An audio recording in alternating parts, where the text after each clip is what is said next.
En RCR presentamos Hablemos de Políticas Públicas. Entrevistas, comentarios y el análisis especializado sobre los diseños, gestión y la evaluación de las políticas públicas en el país. Con la conducción de Gustavo Nakamura y Fernando Calmel del Solar. Hablemos de Políticas Públicas. Este programa llega gracias a Fundación Friedrich Naumann y el Centro de Innovación de Políticas Públicas.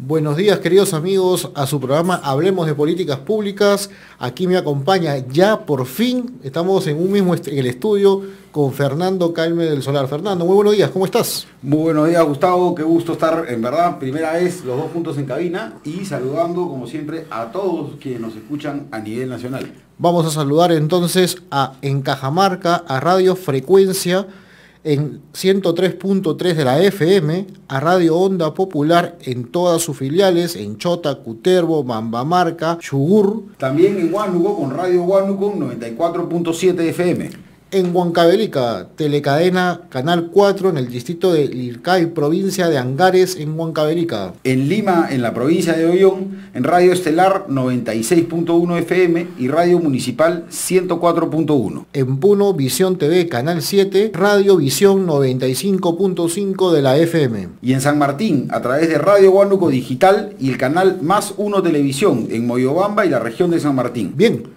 ¿Quién nos acompaña? Como siempre, ¿quién se despertó temprano hoy? A ver, ¿a quién le tocó de la Fundación Friedrich Naumann? Me parece que está José Muñoz. Ahí está José Muñoz, señores. ¿Cómo estás, José? Muy buenos días, ¿cómo estás? Buenos días, Gustavo. Muy buenos días, Fernando. Felicitaciones por el reencuentro. Qué gusto verlos en este programa ya in situ y creo que estamos contentos de apoyar esta gran dupla del programa Hablemos de Políticas Públicas. Muchas gracias, José. ¿Qué pregunta le sueltas para amanecer? Bueno, este programa, como no podía tratarse de otra cosa, va a ser alrededor de lo que ha venido sucediendo los primeros 100 días de gobierno del presidente Castillo. José, ¿cómo lo ven ustedes de la fundación? Como decimos siempre, ustedes son una fundación que trabaja en los países andinos, en Chile, en Colombia, en Ecuador, en Bolivia y Venezuela, además de Perú. ¿Cómo ven nuestros países hermanos lo que viene sucediendo en el Perú? Gracias por la respuesta, Fernando. Efectivamente, nosotros como fundación política que trabaja en los países andinos, concretamente en el Perú, tenemos la responsabilidad de seguir muy de la mano lo que ocurre en el ámbito político, económico, principalmente en todos nuestros países y por supuesto en el Perú, que es donde está nuestra oficina, ¿no? En cuanto a tu pregunta, los primeros 100 días de gobierno del señor Castillo, creo que lo que podemos evidenciar o una palabra que puede definir hasta ahora estos 100 días creo que es una inestabilidad, ¿no? Inestabilidad en varios sentidos, ¿no? Inestabilidad del ámbito, digamos, del Ejecutivo, de la misma conformación del equipo. Eso se puede evidenciar con los distintos cambios que han habido en las diferentes carteras, los cuestionamientos urgentes que aún existen. Esta semana hemos sido todos testigos del tema de algunas malas prácticas, por decirlo menos, en términos de nombramientos de funcionarios públicos ligados a la seguridad nacional. Y vemos también que hay una ingobernabilidad o inestabilidad en materia de propuestas específicas, ¿no? Para la reactivación económica, para generar confianza en la población, lo cual también ya lo hemos hablado en otras oportunidades, se demuestra a través de la volatilidad del dólar y la fuga de inversionistas en el país. En ese sentido creo que vemos que aún no se puede evidenciar un liderazgo o un plan concreto en términos de reactivación económica. Ayer escuchamos el meeting del señor Castillo dando sus alcances sobre los primeros 100 días. Y bueno, lo más concreto que pudimos escuchar fue algo que ya ha venido repitiendo en cuanto a la masificación del gas, y también el tema que mencionó, que alguna vez también lo escuchamos al presidente de México, a AMLO, respecto a la venta del avión presidencial, que claro, resulta bastante importante hacer esa crítica o autocrítica en términos de uso del gasto público, del bien público, pero creo que hay otros temas donde no necesariamente se evidencia esa coherencia en todo caso. Así que realmente estamos muy preocupados por todo lo que viene sucediendo en materia sobre todo de la ya débil institucionalidad que existe en el país, ¿no? No hemos visto ninguna señal concreta de un fortalecimiento de la institucionalidad, sino más bien serios problemas y mucha generación de desconfianza en muchos niveles de gestión. Así que yo diría que el balance actual de los primeros 100 días es bastante preocupante, y esperamos pues que se encuentre una forma de generar confianza y de transmitir una idea de no confrontación, sino de buscar consensos también con las diferentes áreas relevantes del país. José, te hago una pregunta también, ¿no? Un análisis, hay muchos opinólogos y la gente está diciendo, también en el Twitter, en las redes sociales, preguntan muchas veces, bueno, el presidente Castillo en estos 100 días ha hecho algo, poco, nada, de ahí vamos a profundizar más rato qué se ha hecho y qué cosa de su discurso es promesa también, es decir, que todavía no está. Pero también es cierto que por el otro lado, el legislativo, su tarea ha dejado todavía, parece que están calentando motores, se están conociendo en estos 100 días, y la actividad legislativa tampoco ha sido muy grande. Ha habido más confrontación, el tema de la fiscalización, el tema de, concretamente fiscalización, y el tema de las interpelaciones, en fin, mucho ruido político, pero tampoco la actividad legislativa se ha visto mucho. ¿Tú también analizas que va por ahí? No sé. Gracias. La actividad legislativa creo que se ha visto también muy afectada por el contexto político de atender las emergencias o atender los temas críticos en este nuevo gobierno, ¿no? Lo cual no necesariamente tiene por qué justificar la falta de resultados en materia de propuestas específicas que también generen confianza. Y a la vez también lo que podemos ver es que las mismas bancadas de los partidos no tienen una idea concreta como grupo, como bancada, de por dónde deberían ir las nuevas reformas o las nuevas propuestas para acelerar el crecimiento del país. Y eso creo que sí se presenta de manera evidente, incluso en cuestiones sumamente urgentes y donde uno esperaría que hubiese una posición coordinada, una posición consensuada también internamente en las bancadas.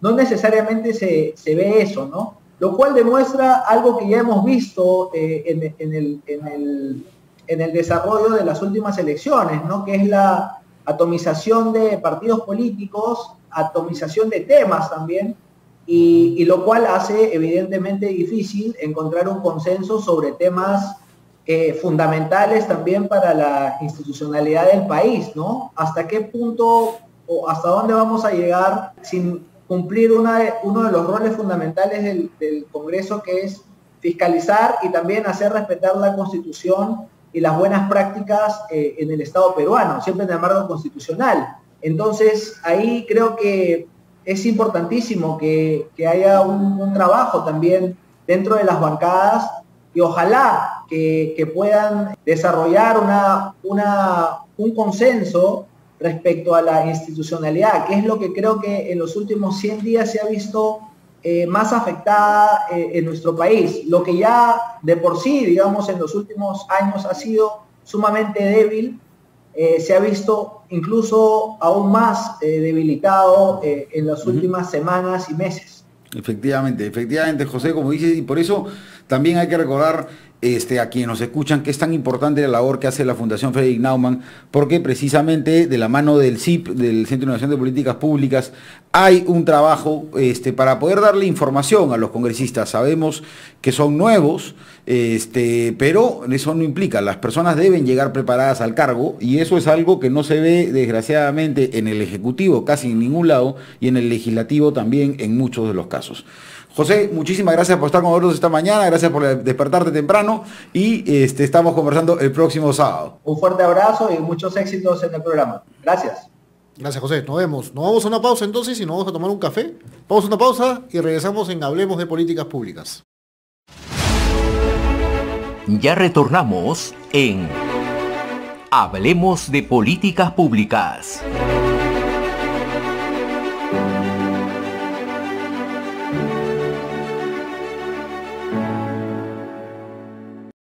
RCR, la red que comunica y une al Perú.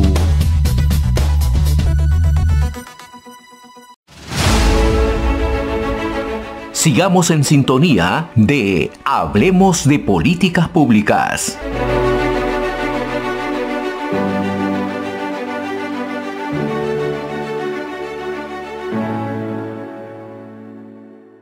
Bueno, amigos, volvemos acá en su programa Hablemos de Políticas Públicas. Como dijo Gustavo hace un ratito, volvemos con Renzo Ibáñez. Renzo es politólogo y es militante del Partido Aprista. Renzo, ¿cómo estás? Y de arranque, de frente, ¿qué piensas de los primeros 100 días del gobierno de Pedro Castillo? Hola, Gustavo, ¿cómo estás, Fernando? No pienso, me indigno, pero no como un cojudigno. Sí, la verdad que hemos perdido mucho, ha sido un poco haciendo proyección y eco de las palabras tan concisas de la presidenta del Parlamento.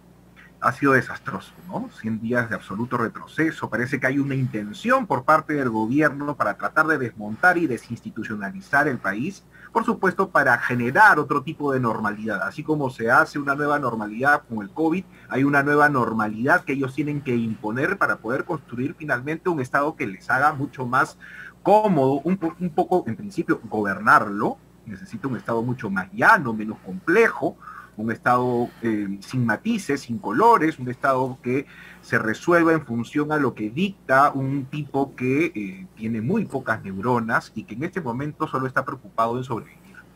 Entonces, necesitan desmontar todo esto para poder entrar en una lógica de polarización, de pelea permanente, y en ese sentido han construido un escenario de no solamente de polarización, que implica además una serie de aliados, ¿no?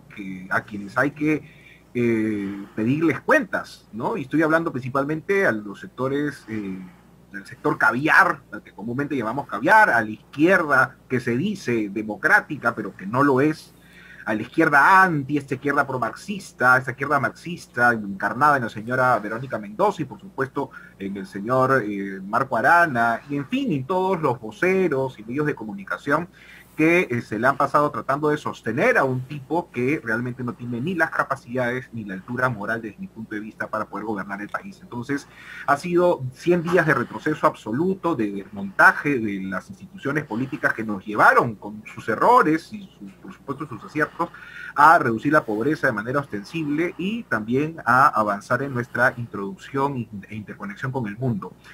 No hay que permitirlo, por supuesto, pero creo que ese sería, en todo caso, mis primeras impresiones sobre estos 100 años desastrosos, como vuelvo a repetir, por parte del señor Pedro Castillo. Renzo, has dicho 100 años, o sea, espero que no sea 100 años, o sea, 100 días. ¡Son 100 años! Allá. 100 años.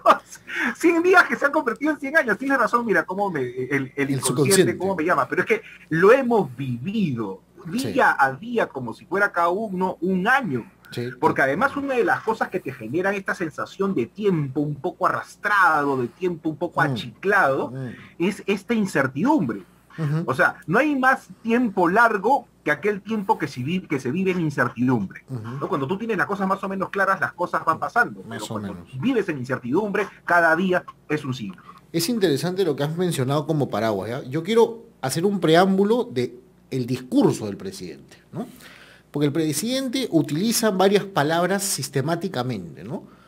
Corrupción, Oh, claro. corrupción, ¿no? Habla mucho del tema del pueblo, pueblo y corrupción.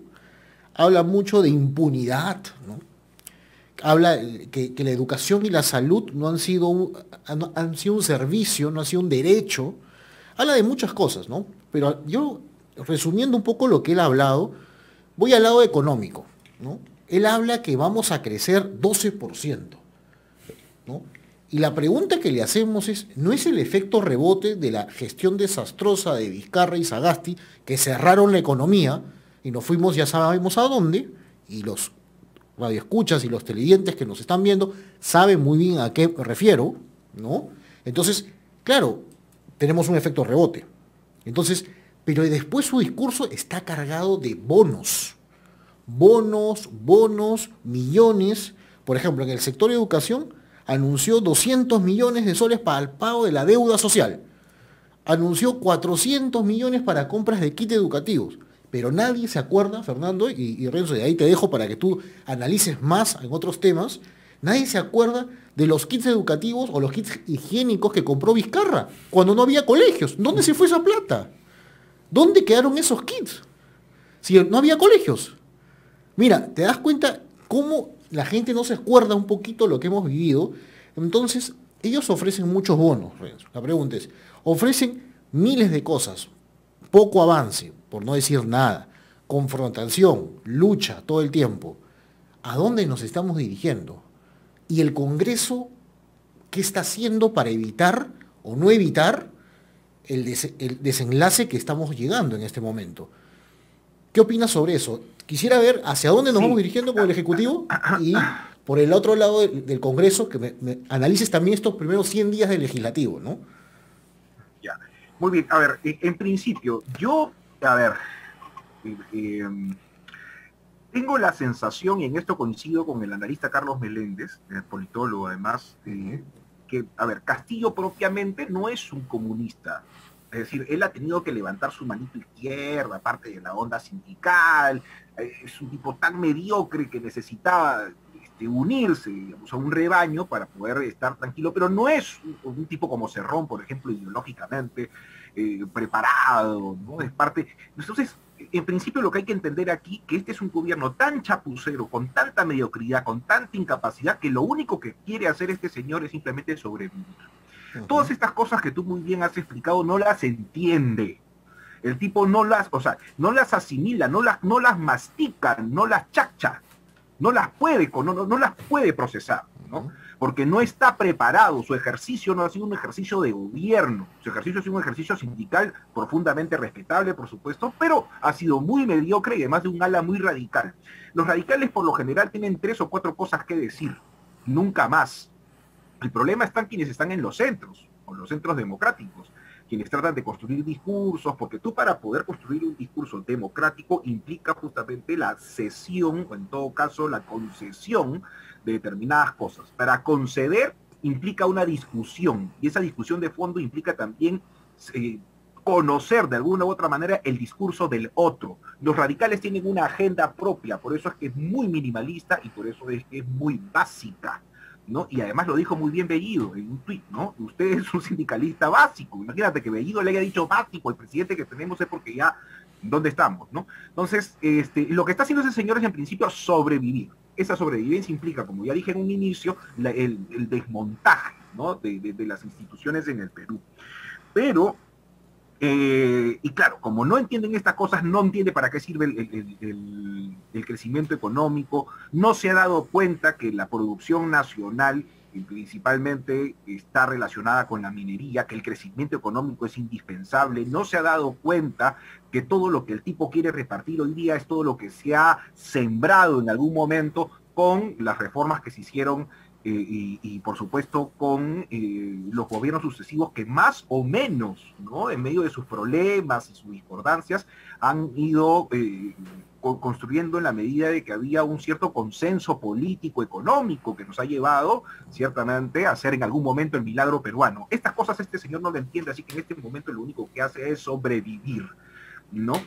¿Qué claro, en ese intento de sobrevivir, sabe que necesita gente que lo pueda entender, que esté como él, y ahí es donde entran, por ejemplo, algunos personajillos absolutamente nefastos, como este señor Ayala, que todavía tenemos en algún momento, el señor Barranzuela, o otros ministros, y una serie de funcionarios que no tienen la más mínima capacidad para poder ejecutar cosas en este estado tan complejo, y que son parte pues de la camarilla de este señor que no tiene pues un equipo, ¿no? Y que además hay que entenderlo también así, dentro de este espacio de gobierno hay una serie de intereses y de grupos y se están comportando como tales, como intereses y como grupos, es decir, no hay una cohesión. Está por un lado la señora Verónica Mendoza, están los caviares, están los propios burócratas del Estado, que han estado los técnicos que tienen ahí años, están el sector más radical, los del PENATEP, están los del Movadef, está Sendero, en fin, es un conglomerado, es una ensalada, ¿no? Imagínate, si él mismo no comprende el Estado, tampoco comprende quiénes son los que están a su costado.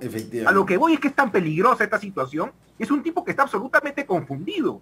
Entonces, no hay nada bueno que nos pueda llevar un tipo tan confundido. Ahora, del otro lado se necesita, por supuesto, mucha muñeca, mucha inteligencia.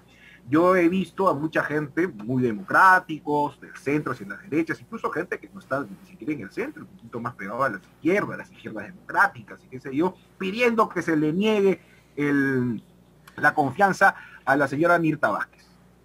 Yo entiendo que ese es un discurso para la galería y está bien, pero ¿qué pasaba si la señora Mirta Vázquez se le negaba la confianza? ¿Cuál era el siguiente paso? Ponerte a alguien mejor porque el señor Pedro Castillo iba a darse cuenta que lo que dice la derecha es lo bueno y lo importante y por eso tengo que hacer lo que dicen ellos. Entonces voy a rectificar mi actitud y voy a poner un mejor PCM. No, ¿eso iba a pasar? Definitivamente no. Por supuesto que no. Entonces yo estoy de acuerdo con que se le vaque a este señor, pero para vacar a este señor necesitamos medios, necesitamos prensa, necesitamos pueblo y necesitamos además argumentos sólidos, ¿no?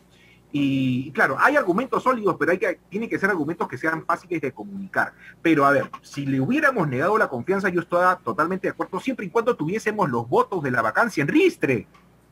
Es decir, si tuviésemos los 87 votos para vacar, muy bien.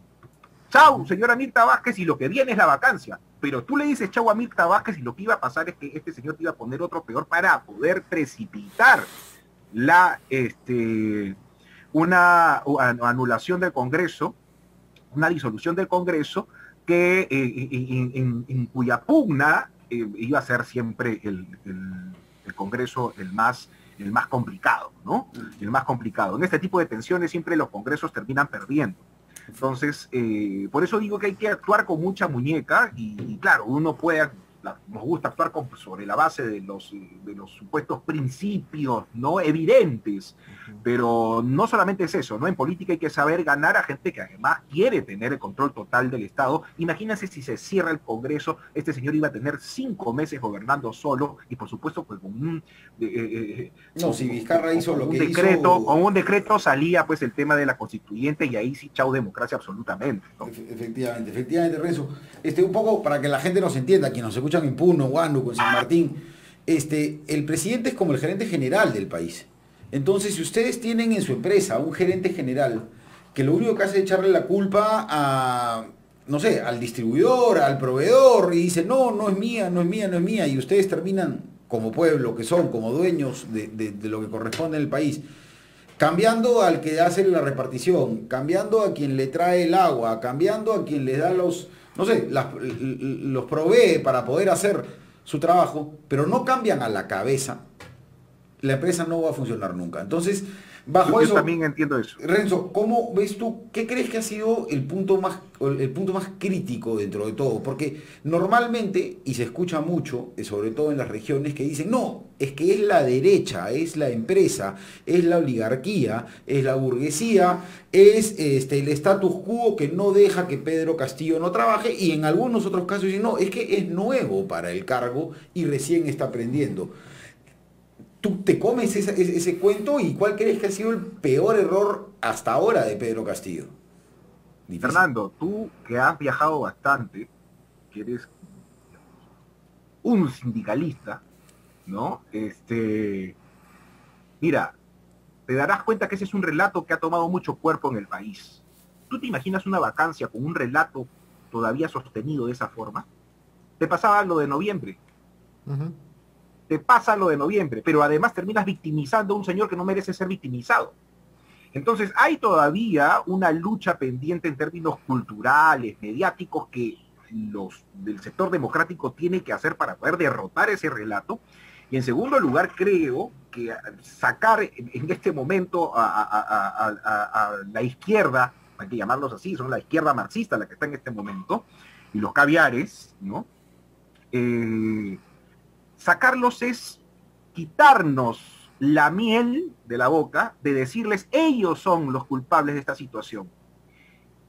Porque tenemos que hacer una lucha política también, ¿no? Estos 5 años, espero que sean menos, pero que sea lo suficiente como para poder enrostrarle a esta gente que hicieron retroceder al Perú. Entonces, lo que hay que hacer en principio, por supuesto yo no me como ese floro, tú tampoco, pero el problema es que nosotros somos una minoría. Entonces lo que tenemos que hacer es generar los puentes necesarios, los discursos necesarios, los viajes necesarios, ¿no? Y la difusión necesaria para poder combatir el relato y de esa manera también combatir al régimen, ¿no? O sea, no se puede combatir a un régimen que está sostenido sobre la base de un discurso que se ha venido planteando desde hace muchísimo tiempo, ¿no? En donde unos son malos y otros son buenos. Es el típico discurso populista. Entonces, contra ese discurso populista tiene que arremeter un nuevo discurso democrático que señale los problemas del gobierno y que además aseguren que haya una relación directa entre lo que estamos viviendo hoy en día y ellos como responsables, ¿no? Porque en este momento sube el agua, sube la electricidad, sube el azúcar, el pan, tenemos no hay inversiones, tenemos el país paralizado. Muy bien habló Gustavo sobre el tema del rebote, ¿no? Ahorita vamos a tener, en que tú sumas y restas, vamos a tener solamente el 2% de crecimiento, que es producto de las minerías. O sea, si hubo un gobierno, si ha habido un gobierno que ha estado en piloto automático, es justamente ¿no? Entre comillas, piloto automático, ¿no? Mientras que va desmontándose todo. Entonces, necesitamos asegurar eso en términos comunicacionales y necesitamos, por supuesto, hacer de que en términos políticos se genere un discurso que permita que la ciudadanía procese que realmente el culpable de todo esto, este es el señor Castillo y todos sus aliados, que se han quedado muy, muy callados cuando se trata, por ejemplo, de reformas que incluso ellos mismos habían sido copartícipes o en todo caso habían impulsado, como la reforma del transporte. O, por ejemplo, esta cosa tan escandalosa que tiene que ver con la seguridad ciudadana militarizada. Yo nunca me hubiera imaginado que un izquierdista, mucho menos un aliado de los caviares, impulse, ¿no?, la militarización de la seguridad ciudadana. Y además, ellos que tanto hablaban de la meritocracia y que tantos PhDs le han arrebatado y birlado al Estado, ¿no? De pronto te encuentres pues con una tendera en una oficina tan importante, ¿no? Como en transportes, tienes una serie de personajes, este señor Palacín, una de las instituciones más importantes del Estado. Entonces, todo es un ejercicio de inconsecuencia absoluto que hay que señalarlo, hay que decirlo con mucha claridad y hay que combatir quienes creemos en la democracia, en el Estado de Derecho, pero sobre todo quienes creemos realmente en la democracia como un ejercicio de alternancia en el poder y por supuesto de libertad. Renzo, para ir concluyendo, me parece, porque podemos seguir horas acá conversando del tema, una de las cosas que quisiera preguntarte, ¿no? Tú eres analista político, politólogo, pero vinculado al partido aprista, tú has sido aprista, has sido militante aprista, soy. Y eres militante aprista y has hecho actividad política, ¿no?, en los partidos políticos. Eso es importante, ¿no? Porque mucha gente, pasó Vizcarra, los partidos políticos pues han postulado, ¿no? Ya tenemos esta fragmentación en las bancadas, ¿no? Han quedado 8 más o menos partidos políticos, más. Bueno, el Partido Morado pasó la valla con Ayudín, ¿no? Pero nadie lo dice, ¿no? Pero eso es verdad. Con una ayuda, ahora ellos también van a postular a las elecciones regionales y municipales. ¿Qué va a pasar con los partidos políticos? Porque hay la sensación que se tiene en Lima y seguramente en algunas regiones del país, en las regiones del país los movimientos regionales siempre han sido los que han ganado.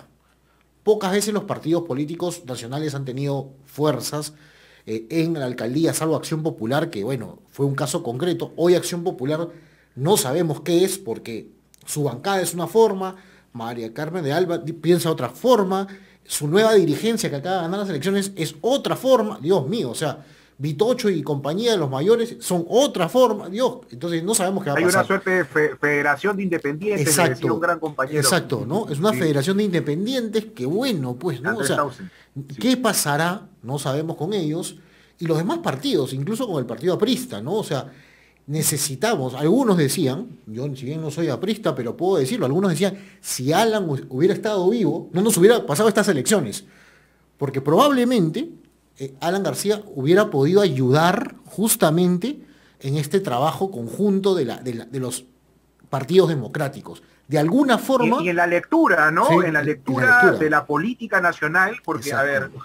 a ver, el ejercicio político no solamente es un ejercicio de la serie organizada, no estamos Ok. acostumbrados a que hayan una serie de logos y un montón de gente aplaudiendo, Ujú. banderillas, un logo, un Ujú. eslogan, Ujú. y ya, listo, ese es un partido político. No, un partido político implica muchos años de estudio, implica una necesidad de conocimiento y reconocimiento de la historia del Perú, para que tú puedas ver regularidades e irregularidades a lo largo de los años de desarrollo institucional del país. Ujú. Entonces, muchas de las cosas que pasan hoy en día no son nuevas, ni mucho menos la desafección que tiene el país por los partidos políticos, ¿no? El primer partido político que tuvimos nosotros en el siglo XIX fue recién en el año 1872, que fue el Partido Civil. Antes no habíamos tenido partidos como tal, hubo un intento de partido el año 50, que era la Sociedad Progresista, si no me equivoco, de un señor Domingo Elías, que era un iqueño, pero de ahí no hemos tenido absolutamente más nada, ¿no? De ahí se hicieron unos partidos de orden caudillista, ¿no? El Partido Constitucional, el Democrático, Cáceres y Piérola respectivamente, y luego tuvimos ya una historia un poco más compleja, hasta que en los años 30 vienen partidos como el Partido Aprista, pero que hoy, por supuesto, hay que aceptarlo, estamos ante una crisis, ¿no? En la última elección no pudimos participar y antes quedamos con un exiguo porcentaje, que por supuesto sigue siendo más de los porcentajes que sacaron los caviares en el año 2006, porque ellos muchos se han burlado de nosotros, pero ellos hay que recordar que cuando estaba postulando la señora Villarán, el señor Piecanseco, y por ahí otros dos más juntos, no llegaban a ser ni 1.5%. Así que cuando la señora Sigrid Bazán me dice a mí, oye, y el 2.5%, no señora, usted en algún momento tuvo 1 punto y algo, y es más, en algún momento ni siquiera existieron para la historia del Perú. Entonces, lo que sí estoy seguro que hay una militancia enorme que se va a reorganizar, que se está reorganizando ya, incluso habemos muchos apristas que estamos colaborando con la inscripción del partido, no estando necesariamente en la dirigencia. Ahora estamos, el día jueves ha empezado un curso sobre historia de los partidos políticos en el Perú, que lo está dando un instituto que yo dirijo, que es evidentemente tendencia aprista. Entonces se están haciendo una serie de actividades para poder, digamos, estar cerca a la población y nuevamente reorganizar, rearmar un partido político como el APRA, que es tan importante para la democracia, pero sigo creyendo en los partidos políticos que son necesarios para el análisis, la reflexión, pero sobre todo para la acción política, para enfrentar cualquier devaneo y exceso autoritario como el que estamos viviendo en este momento por parte del señor Pedro Castillo y toda su gavilla de aliados y de secuaces que en este momento han asaltado el Estado. Perfecto, perfecto. No te quitamos más tiempo, Renzo, pero quiero rescatar algo que acaba de decir, ¿ah? Y es fundamental. Estoy haciendo un curso, ¿no?, de una institución, no dentro del partido, una institución externa, que puede ser Renzo Ibáñez con su equipo, que tiene un instituto o un centro de pensamiento que tenga que ver con vinculación directamente con el partido aprista. Eso pasa en Alemania, pasa en España, pasa en varios países. Nuestros partidos en el Perú no tienen eso. Necesitamos, si queremos tener Los mejores famosos cuadros... think tanks, ¿no? Exacto. Claro, No. faltan... Lo que pasa es que, claro, ahí muy vivos, estos señores, a ver, de la izquierda caviar, ¿no? Han generado, ¿no?, una suerte de explosión de expertos que se van viendo por todos los medios de comunicación. Y claro, al ser expertos o saber de determinada materia, los congresistas o los que están dentro de los partidos políticos terminan como aminorados, ¿no? Terminan como debajo de, ¿no? Entonces los partidos políticos no han sido capaces de generar cuadros que puedan competir contra estos analistas, y claro, al final estos analistas, a la hora de destruir la reputación intelectual de los partidos políticos, lo que hacen es destruir la democracia y destruir los puentes entre la ciudadanía y el Estado, que son justamente los partidos políticos. Por eso es importante reclamar ese tipo de instituciones que nos ayuden justamente a generar mejores argumentos. Y probablemente muchos de estos analistas, Fernando, y tú lo debes saber también, nunca han militado en un partido político. No, y nunca han ejercido ni puesto en práctica las teorías que ellos normalmente proponen, ¿no? En todos los ámbitos. Por eso no son democráticos. Ellos necesitan del anti. Claro. Se habla mucho, por ejemplo, de la reforma política, pero si tú no resuelves el problema del anti, no vas a poder resolver absolutamente nada. O sea, este es un país, voy a hacer un poco voy a traficar, ideológicamente. Ayer de la Torre hablaba mucho de la fraternidad, ¿no? Y la fraternidad, ergo, en términos intelectualizados, modernos, es la confianza. Un país sin confianza, un país, por eso yo hablo también de la alternancia simulada, ¿no? Han pasado muchos presidentes, desde Ollanta Humala, el propio Toledo, ¿no? Ollanta Humala, PPK, en fin, este señor, cambian los nombres, pero siguen siendo esa misma gavilla de sinvergüenzas, parásitos del Estado, ¿no? Estos señores que han bebido del Estado, que no cambian y son los mismos de siempre. ¿No? Entonces cambian los presidentes, pero no cambian realmente los gobiernos, ¿no? Salvo cuando cambió en algún momento desde 2006 al 2011. Pero eso es una alternancia simulada y necesitamos una alternancia real, ¿no? Una alternancia que permita a otros sectores de pensamiento y de la política pueda gobernar el país, ¿no? No, efectivamente, una dictadura. Tú, como sabes, el tiempo desgraciadamente es tirano, pero sobre ese tema vamos a tener que hablar, porque efectivamente Pedro Castillo está finalmente sacando a muchos de esas personas que tienen años en el gobierno, pero los que está poniendo son inclusive peores. Entonces eso es lo que nos lleva a la catástrofe que estamos viviendo. Bueno, con la condescendencia de muchos de estos, ¿no? Que se dicen democráticos. Y que lo único que buscan es tratar de mantener siempre un sueldo del gobierno de turno. Bueno, Renzo, ha sido los parásitos. Un gusto tenerte contigo esta mañana, y pasamos ahora a la pauta comercial y volvemos en el siguiente bloque para pimponear un poco acá con Gustavo sobre lo que hemos escuchado y los 100 días de gobierno. Ya retornamos en Hablemos de Políticas Públicas.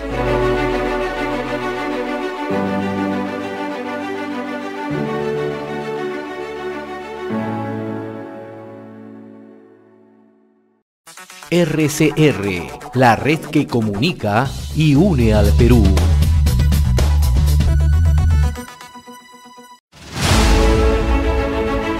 Sigamos en sintonía de Hablemos de Políticas Públicas.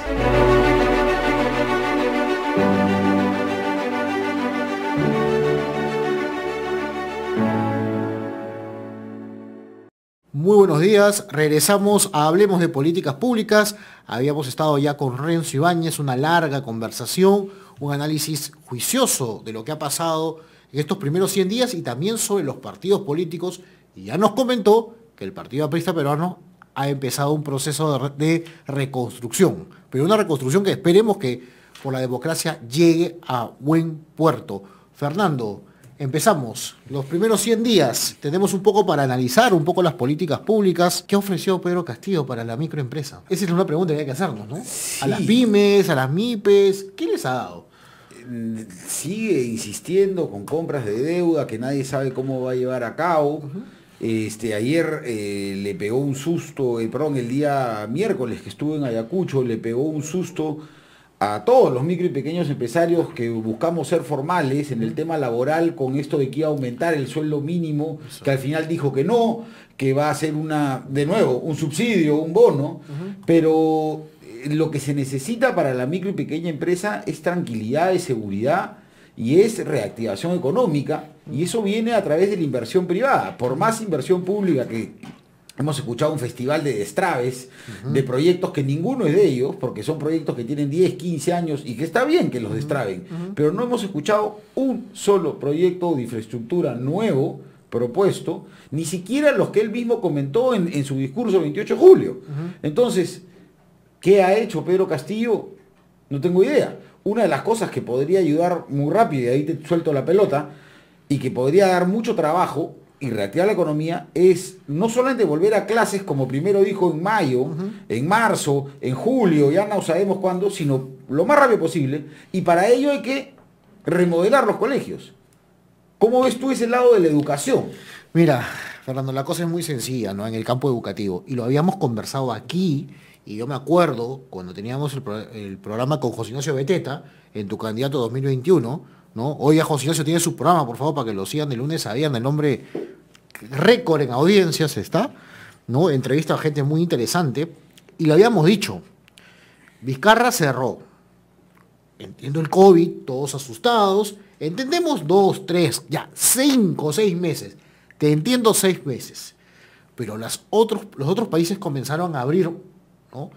Entonces, con los protocolos de seguridad, a pesar que todavía no teníamos vacunas en el Perú, porque demoraron, acuérdense que llegaron Sinopharm primero, no es que llegaron Pfizer, acuérdense señores, después ha ido llegando este proceso, ahora tenemos ya casi toda la población, en un 60% está vacunada y seguirá aumentando, y eso es algo positivo, por ejemplo, que Hernando Ceballos está haciendo. Sí, no, y porque están, y hay que reconocérselo, lo que es César al César, es una política que dejó el exministro Ugarte en el gobierno de Francisco Sagasti. Lo único que está haciendo el gobierno de Pedro Castillo es no meter la mano, porque ni siquiera continuar, no meter la mano. No meter la mano y que corra. O sea que tampoco se puede considerar como un logro del presidente Castillo, porque es lo mínimo que podía hacer, sí, ¿no?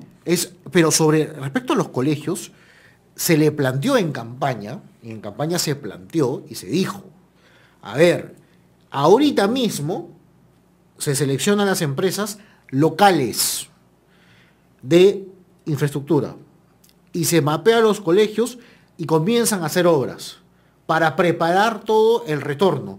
No, preparar el retorno quiere decir que le pongan una mampara acá, otra acá y el chico tenga una cápsula. No, eso no era. Era simplemente que tengan baños y haya agua y desagüe. Tan sencillo como eso, ¿no? O sea, y eso movería la economía local. Por supuesto. No se hizo. No, por supuesto, efectivamente. No se hizo. Ahora hay un problema con la educación. Los sindicatos, el CIMA y el SUTEP, que apoyaron a Castillo a llegar al gobierno, están claramente desilusionados, han sido traicionados los profesores del Perú. Ahí el día miércoles escuchaba muy claramente en la misma plaza de Ayacucho cómo le decían a Pedro Castillo, cumple tus promesas. No lo está haciendo. Y efectivamente, reactivar la educación no solamente saludable para los hijos, para los niños, sino que arrastra una economía. Porque se venden uniformes, se venden cuadernos, se vende, la señora, el señor ambulante que nos está escuchando va a vender la gaseosita, el sanguchito, la galleta, el otro va a vender el sándwich, como tú dices, va a haber movilidad, va a haber los uniformes escolares, hasta las mascarillas, o sea, una serie de cosas se puede reactivar solamente con un sector. Efectivamente, y se preocupan en otras cosas, porque sigue hablando de la masificación del gas, por ejemplo. Y la masificación del gas dice que va a presentar un proyecto de ley. No es necesario ningún proyecto de ley. Señores y señoras que nos escuchen, ténganlo claro. La masificación del gas ya es un compromiso que tiene que tener. El problema es que el gobierno, los gobiernos anteriores, ni este gobierno ha hecho nada por ello. Con un papel, cambiando los papeles, sacando leyes y normas, no se arreglan las cosas.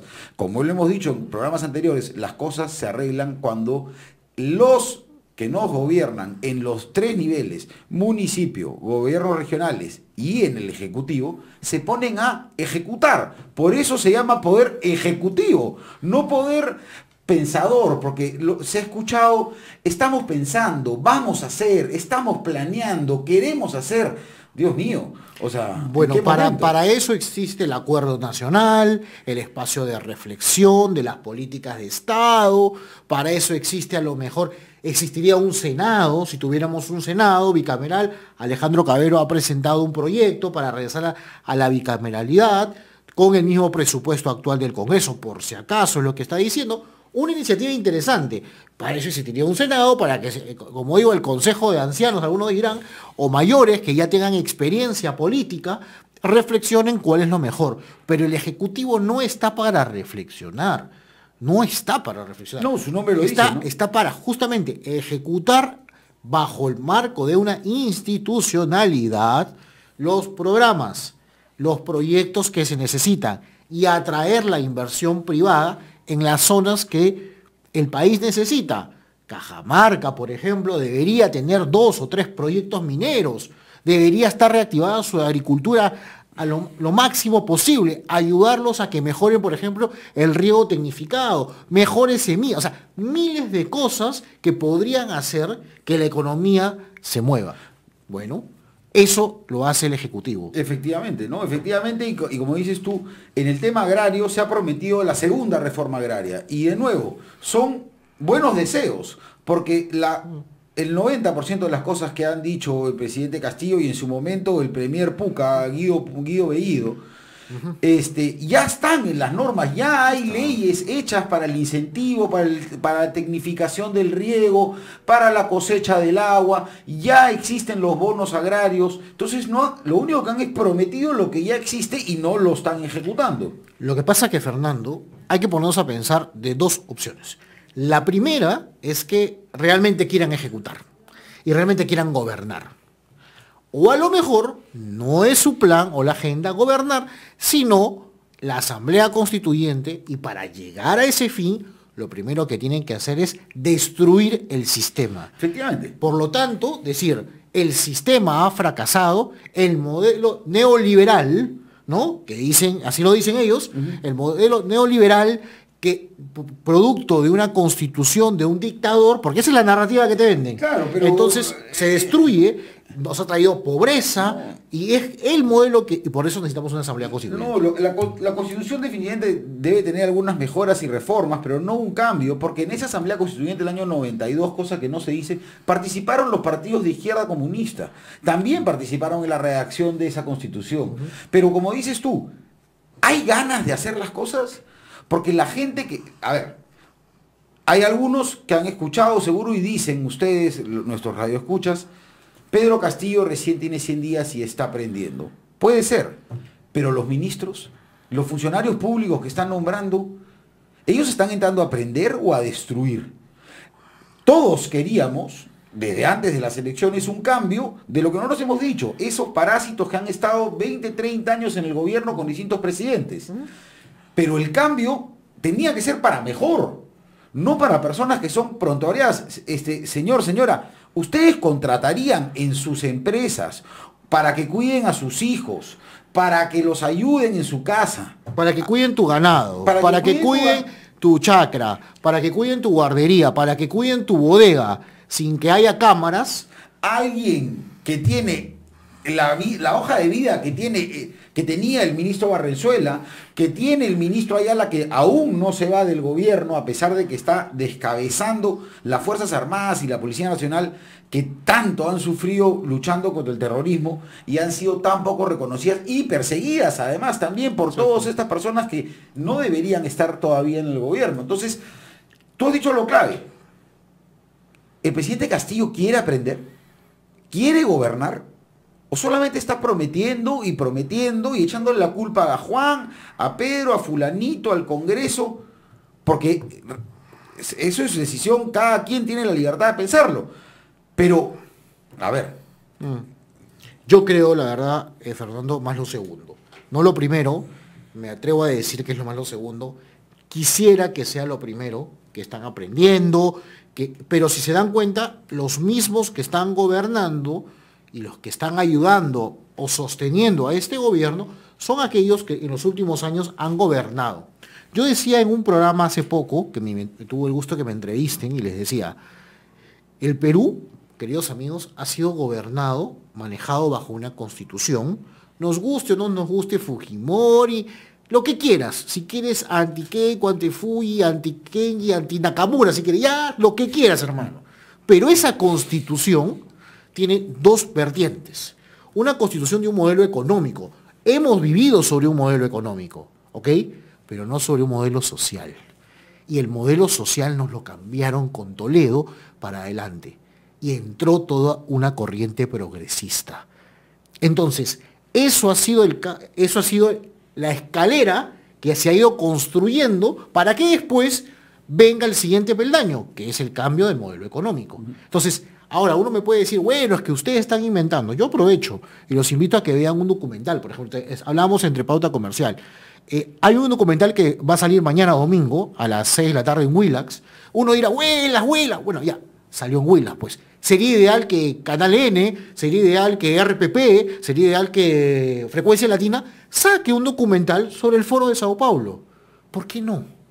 Eso es libertad de expresión. Si quieren ellos del Foro de Sao Paulo saquen un documental en contra del Foro de Madrid, que lo hacen siempre, o el Foro de lo que sea, que lo hacen siempre. Porque además el Ministerio de Cultura se ha Hace dedicado eso durante muchos años. Ya, perfecto. Eso es democracia. Les invito a que lo vean. A las 6 de la tarde va a salir el día de mañana, domingo, en Willax, un documental de una fundación, no auspicia este programa por si acaso, o sea, ni a RCR, pero sobre el Foro de Sao Paulo. Eso es cultura, es abrir la mente para entender qué nos está pasando en el país. Creo que eso nos falta muchísimo. No, efectivamente, hemos vivido bajo una historia distinta y la gente le echa la culpa al modelo económico cuando lo que ha fallado en la parte de la economía social de mercado es la parte social.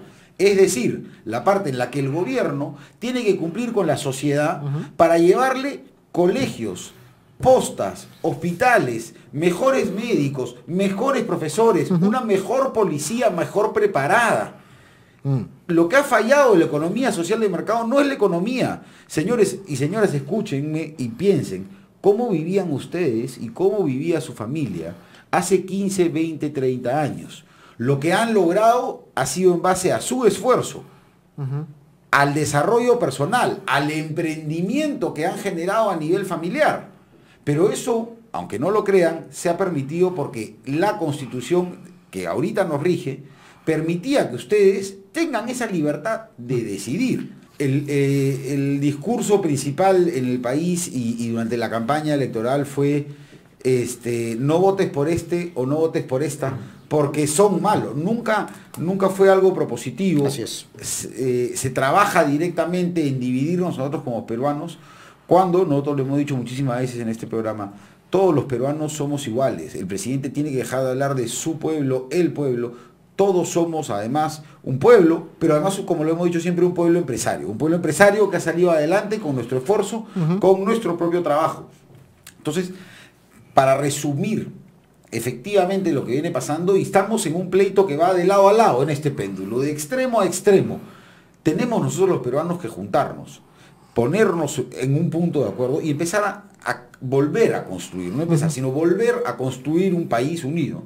Y eso queda bajo las ganas y el deseo que seguimos teniendo. No podemos aguantar un presidente que para evitar un paro, que es una justa protesta como la de los transportistas, tenga que eliminar a todo y hacer retroceder el sistema de transporte. Entonces, de nuevo, como peruanos, ¿qué queremos? ¿Con Castillo, sin Castillo, con medio Castillo, con 5 Castillos? ¿Qué queremos como peruanos? ¿Un mejor país? Entonces tenemos que involucrarnos nosotros los peruanos en fiscalizar, en entender, en aprender cómo funciona el gobierno para poder tener las cosas que queremos. Y creo que ahora la prioridad, ya que estamos siendo todos vacunados, es volver a clases, es que nuestros hijos estén felices y que nuestros negocios, nuestras empresas, nuestro trabajo tengan la tranquilidad y podamos tener la tranquilidad y la seguridad de seguir creciendo. Por eso creo yo, para cerrar ya, los primeros 100 días del gobierno de Pedro Castillo, lo único que nos dejan es mayor incertidumbre, mayor pobreza y desgraciadamente un país aún más dividido cuando deberíamos estar trabajando todos juntos. Totalmente, Fernando. Así que, queridos amigos, primer programa que hemos estado los dos, seguramente esperaremos tener más programas así. Yo, la verdad, ha sido un gusto trabajar hoy día con José Muñoz, hemos tenido a Renzo Ibáñez y les dejamos este mensaje. No se quejen de los políticos, es ahora donde ustedes, en sus localidades, en sus zonas, si quieren hacer política, inscríbanse en partidos políticos, seas de izquierda, de derecha, de centro, de medio, donde quieras. Pero simplemente entra en política si realmente quieres cambiar las cosas. Si no, no te quejes después qué clase de congresistas o alcaldes o regidores te llegaron a tu ciudad. entra en política y trabaja, pero lícitamente y correctamente, como debe ser, y te vas limpio de la política. Ojalá algún día tengamos una política seria, sólida, de un debate de ideas, y no de puras pullas o conflictos internos, o por ahí salen los famosos chats, que para eso somos campeones en el Perú. Creo que somos muy buenos para muchas cosas más. Y eso lo demuestra el pueblo, que tanto dice el señor Castillo, pero ese pueblo emprendedor, empresario que trabaja día a día para dar de comer a su familia. Muchísimas gracias y nos vemos el próximo sábado en Hablemos de Políticas Públicas. Hemos presentado Hablemos de Políticas Públicas. Nos reencontramos en nuestra próxima edición. Este programa llega gracias a Fundación Friedrich Naumann y el Centro de Innovación de Políticas Públicas.